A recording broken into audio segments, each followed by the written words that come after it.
बिस्मिल्लाहिर्रहमानिर्रहीम। अस्सलाम वालेकुम। क्या हाल है आप सबका?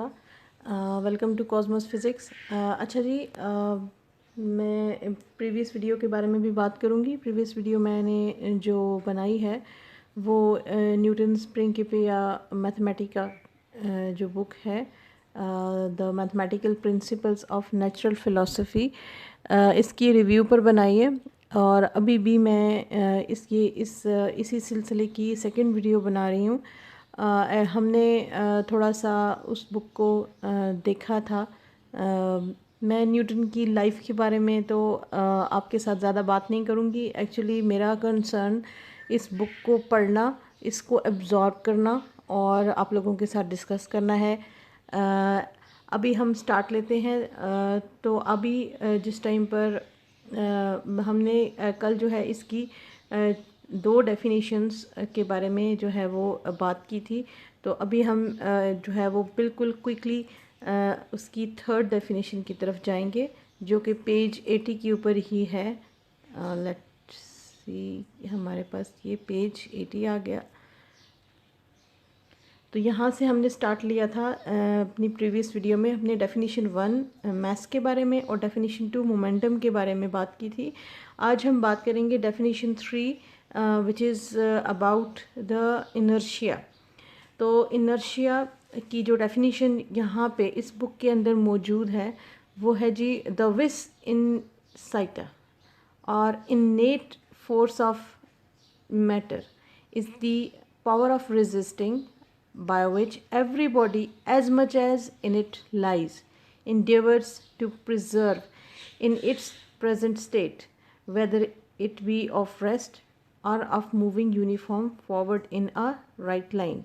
This force is ever proportional to the body whose force it is, and differs nothing from the inactivity of mass, but in our manner of conceiving of it, a body from the inactivity of the matter is not without difficulty put out of its state of rest or motion, upon which amount this vis incita may be a most significant name called the vis inertia, or a force of inactivity. But a body exerts this force only when another force impressed upon it endeavors to change its condition, and the exercise of this force may be considered both as resistance and impulse. It is resistance in so far as the body, for maintaining its present states, withstands the force impressed. It is impulse in so far the body may not easily giving way to impress the force of another, endeavors to change the state of that other. Resistance is usually ascribed to the bodies at rest, and impulse to those in motion. But the motion and rest, as commonly conceived, are only relatively distinguished, nor these bodies always truly at rest, which commonly are taken to be so. अच्छा जी, यहाँ पर जो बात हो रही है वो inertia के बारे में बात हो रही है। तो इनर्शिया, हर बॉडी इस पूरी यूनिवर्स में मैटर जो है वो इनर्शिया क्या कहते हैं, उसके अंदर इनर्शिया मौजूद होता है हर हाल में। ठीक है, इनर्शिया हमारे पास एक ऐसी आप कह सकते हैं एक इन्नेट फोर्स है, मतलब अंदर से फूट के निकलने वाली एक फोर्स है। इसको आप कह सकते हैं कि ये रेजिस्टिंग फोर्स है जो कि एक बॉडी एग्जर्ट करती है अपने ऊपर लगने वाली दूसरी फोर्स के मुकाबले में। मतलब वो अपनी अगर वो बॉडी एट द रेस्ट है तो वो रेस्ट पे रहना चाहेगी, मतलब। और अगर body in the state of uniform motion है तो वो अपने उस यूनिफॉर्म मोशन को भी कंटिन्यू करना चाहेगी। तो उसकी अपनी स्टेट को मेंटेन करने के लिए एक रेजिस्टिव फोर्स बॉडी एग्जर्ट करती है इम्प्रेस्ड फोर्स के ऊपर, मतलब अपने ऊपर लगने वाली फोर्स के ऊपर, एक्सटर्नल फोर्स के ऊपर, और वो कुछ टाइम तक उसका मुकाबला करती है। ठीक है, और जैसे ही उसकी अपनी कैपेसिटी ख़त्म हो जाती है तो फिर वो एक्सटर्नल फोर्स के अकॉर्डिंग जो है वो अपनी स्टेट को चेंज करती है। जैसे कि अगर आपको ये इसकी सबसे मेन एग्जांपल मैं ये कहूँगी कि अगर आपके पास कोई छोटा सा पत्थर है तो आप उसको अगर किक करते हैं, ठीक है, तो वो बहुत दूर तक जाएगा और बहुत जल्दी जाएगा। इसके मुकाबले में अगर आप किसी वॉल को, जो दीवार है, उसको अगर आप जो है वो पुश करने की कोशिश करते हैं तो वो आपको रेजिस्ट करेगी।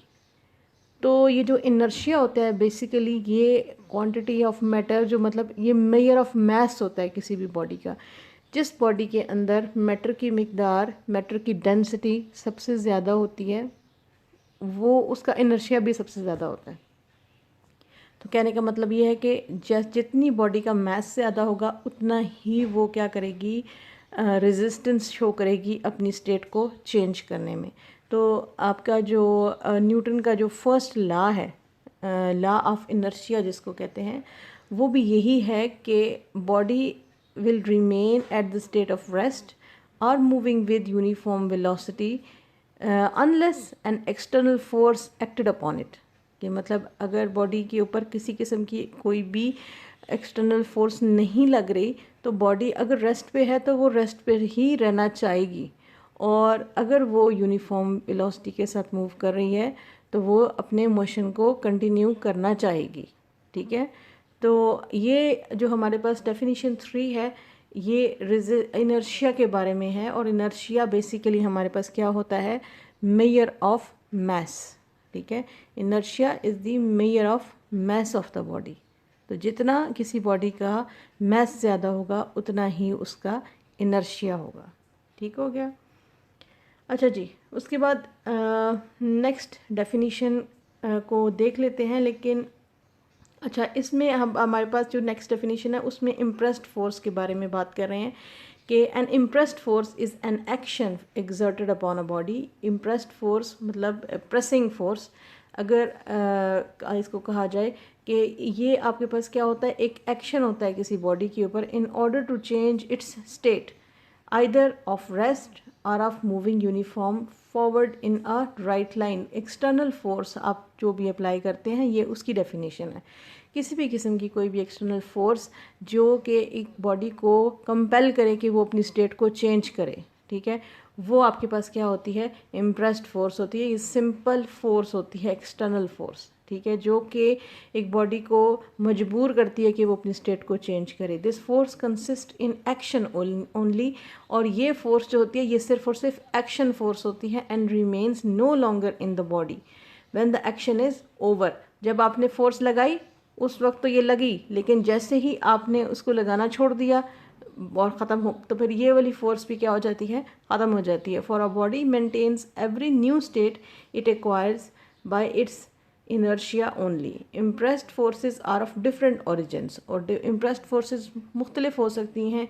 ये आपके पास परकशंस भी हो सकती हैं, और ये प्रेशर भी होता है, और ये सेंट्रीपिटल फोर्स भी होती है। सेंट्रीपिटल फोर्स भी आप हमें इसका थोड़ा बहुत आइडिया होता है कि ये हो गया होगा अभी तक तो कि ये जो सेंट्रीपिटल फोर्स है ये रोटेशन के लिए जो है वो यूज़ होती है, सर्कुलर मोशन में बॉडी को मूव करवाने के लिए यूज़ होती है।